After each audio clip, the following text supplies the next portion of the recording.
Assalamualaikum warahmatullahi wabarakatuh. Saya Riana Lady Flara. Pada kesempatan kali ini, saya akan menjelaskan materi tentang GLB dan GLBB. Nah, langsung saja. Di sini kita nanti akan mengetahui perbedaan dari GLB dan GLBB, maaf. Nah, GLB itu merupakan kepanjangan dari gerak lurus beraturan. Nah, yaitu sebuah gerak benda dalam lintasan garis lurus dengan kecepatannya yang tetap. Nah, agar lebih memahaminya kita bisa perhatikan grafik ini. Dalam grafik ini menyatakan bahwa hubungan dari V dan T dalam suatu benda yang bergerak lurus itu konstan ya, tuh tetap. Nah,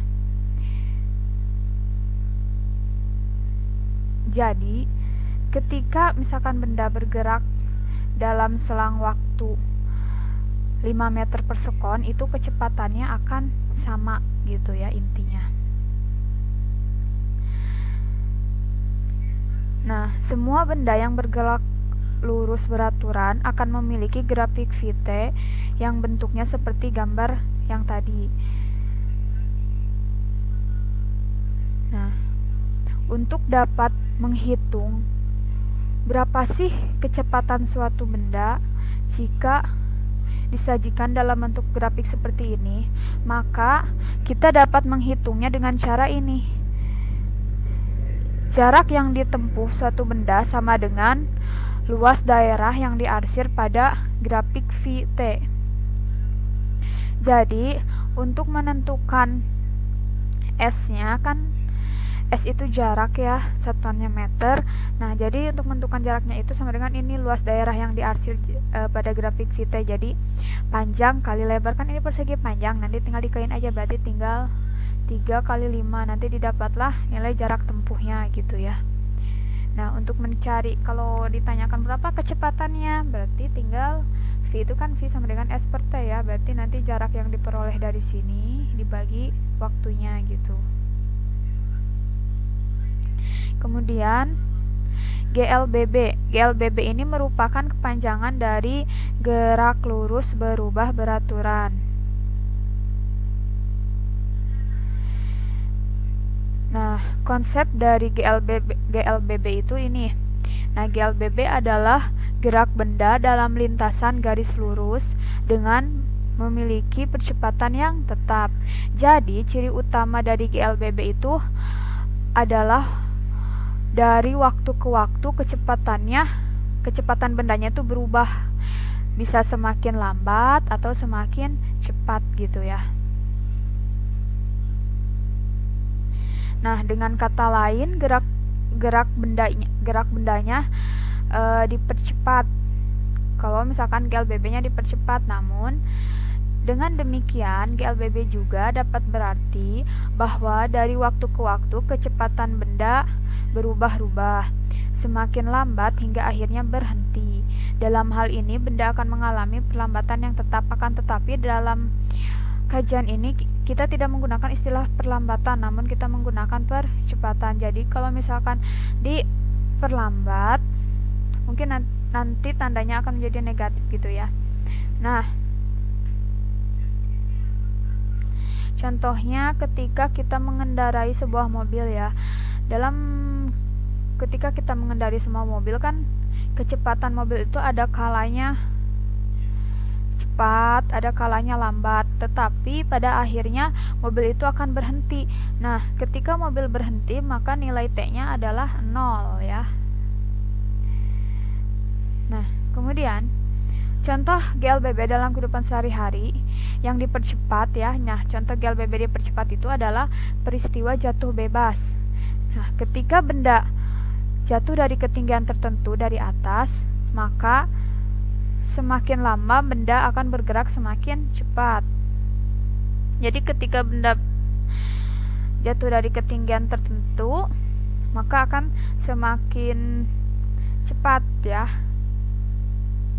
Kemudian jika kita perhatikan grafik ini, di sini ada grafik hubungan V terhadap T untuk GLBB.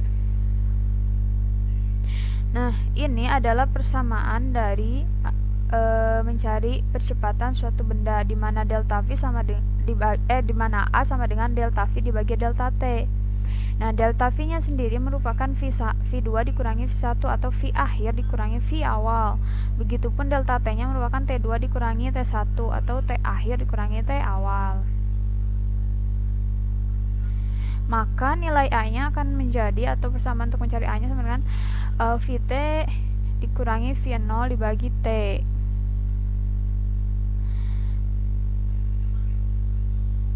Nah, kita juga akan mendapatkan persamaan untuk menghitung kecepatan benda akhir, di mana V0 ditambah A kali T. V0 nya adalah kecepatan awalnya, A-nya adalah percepatan, T-nya adalah waktu.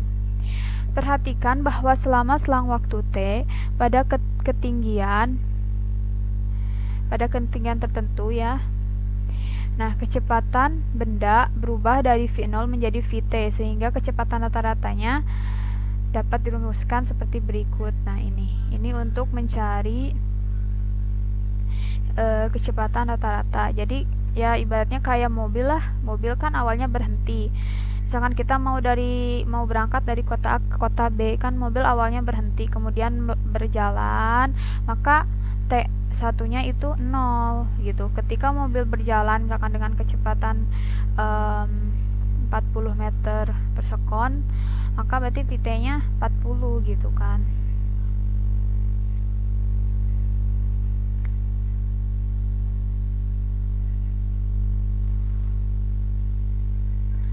Nah, kemudian bila dua persamaan GLBB di atas digabungkan, maka kita akan mendapatkan persamaan lain. Nah, ini GLBB yang ketiga. Nah, ini untuk persamaan kecepatan sebagai fungsi jaraknya. Jadi nanti itu di latihan soal atau ketika kita ingin menyelesaikan suatu permasalahan, kita lihat saja nanti yang diketahuinya apa di contoh soal itu. Ketika misalkan yang diketahuinya jarak dan percepatan, maka kita gunakan persamaan ini gitu untuk GLBB.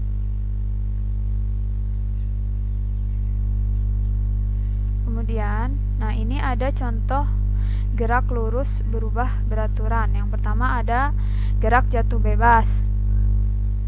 Nah, pada gerak jatuh bebas, contohnya ketika kita menjatuhkan bola ya dari ketinggian tertentu, maka benda atau bola tersebut akan mengalami percepatan yang besarnya sama dengan percepatan gravitasi gitu. Nah, nanti kan benda misalkan dijatuhkan dari ketinggian tertentu, maka akan didapatkan nilai A-nya. Nilai kecepatannya. Nah, ini kalau kecepatannya itu sama ya, berarti bisa 10 meter per sekon kuadrat ya. Kecepatan gravitasi bisa juga kalau nggak dibulatkan berarti 9,8 meter per sekon kuadrat gitu. Nah, ini beberapa persamaan untuk menghitung GJB, gerak jatuh bebas. Ini untuk menghitung Vt-nya, V akhir sama dengan G kali T.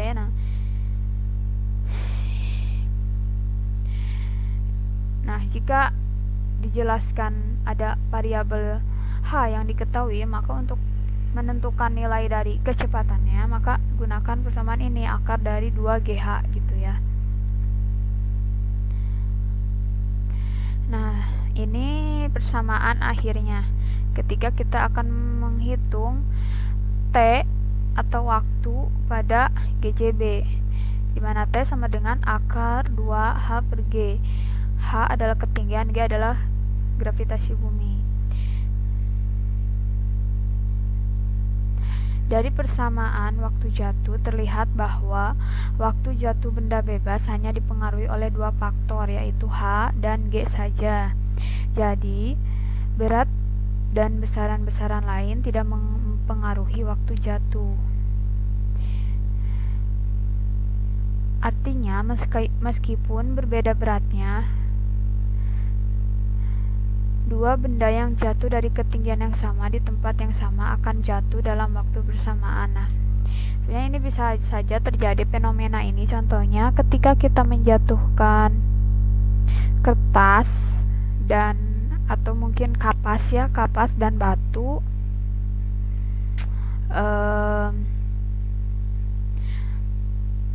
bisa saja waktu jatuhnya itu berbeda atau sama karena kenapa? Karena di situ ada gaya gesek udara yang mempengaruhinya. Contoh kalau misalkan kapas sama batu, itu pasti yang jatuh, yang sampai ke permukaan tanah duluan itu adalah batu, karena batu kan partikelnya padat ya, otomatis gaya gesek udaranya kecil. Akan tetapi ketika kita menjatuhkan kertas atau kapas, bisa saja waktu jatuhnya bersamaan ketika nilai dari gaya gesek udaranya, hambatan udaranya itu bisa mempengaruhi kecepatannya gitu.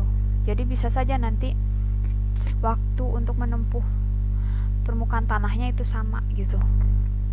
Nah, ini contoh selanjutnya tuh gerak vertikal ke atas. Nah, gerak vertikal ke atas ini grafiknya seperti ini ya ilustrasinya. Jadi ketika kita melemparkan bola, ketika mencapai titik ini, maka bola akan naikkan vertikal ke atas, akan diperlambat. Kemudian setelah mencapai titik maksimum dan turun ke bawah atau turun ke bawah ke sini, maka benda akan mengalami percepatan. Nah, jadi jika bola mengalami dua fase gerakan, saat bergerak ke atas, bola bergerak GLBB diperlambat ya. Ketika benda dilemparkan ke atas akan mengalami GLBB diperlambat dengan kecepatan awal tertentu. Lalu setelah mencapai ketinggian maksimum, bola akan jatuh bebas dan mengalami GLBB dipercepat, karena semakin mendekati permukaan tanah atau arahnya ke gravitasi bumi, maka akan semakin cepat gitu GLBB-nya. Nah, ini persamaan-persamaan yang kita gunakan dalam menentukan ini gerak vertikal ke atas ya. Ini keterangannya, ini satuannya gitu. Kemudian di sini ada gerak vertikal ke bawah. Sebenarnya ini kebalikan dari gerak vertikal ke atas tadi. Nah, benda yang jatuh bebas pada gerak vertikal ke bawah, yang dimaksudnya itu adalah gerak benda-benda yang dilemparkan vertikal ke bawah ya. Jadi arahnya ke bawah gitu, menuju pusat bumi gitu kan. Nah, sebenarnya sama saja kayak yang tadi konsepnya, ini kebalikannya gitu ya. Nah, ini adalah persamaan-persamaan yang kita gunakan dalam menentukan gerak vertikal ke bawah suatu benda. Nah, jadi kesimpulannya adalah bahwa gerak vertikal ke bawah ini sama dengan gerak GLBB dengan arah yang mendatar. Kalau kita menyatakan pernyataan sebenarnya adalah benar. Nah, beda antara keduanya adalah, beda antara GLBB yang arah mendatar dengan vertikal ke bawah itu adalah bahwa pada gerak vertikal ke bawah benda selalu dipercepat, sedangkan gerak GLBB pada arah mendatar benda dapat pula diperlambat. Selain itu, pada gerak vertikal ke bawah besar percepatan selalu sama dengan percepatan G. Sedangkan percepatan pada GLBB arah mendatar dapat bernilai berapa saja, jadi tidak harus sama gitu ya. Seperti itu. Nah, ini adalah ringkasan dari persamaan-persamaan yang kita gunakan pada konsep GLB dan GLBB ya. Nah, ini adalah peta konsep sekaligus persamaannya yang kita gunakan. Oke, sekian pemaparan materi dari saya. Kurang dan lebihnya saya mohon maaf. Semoga dapat dipahami. Wabillahi taufiq wal hidayah. Wassalamualaikum warahmatullahi wabarakatuh.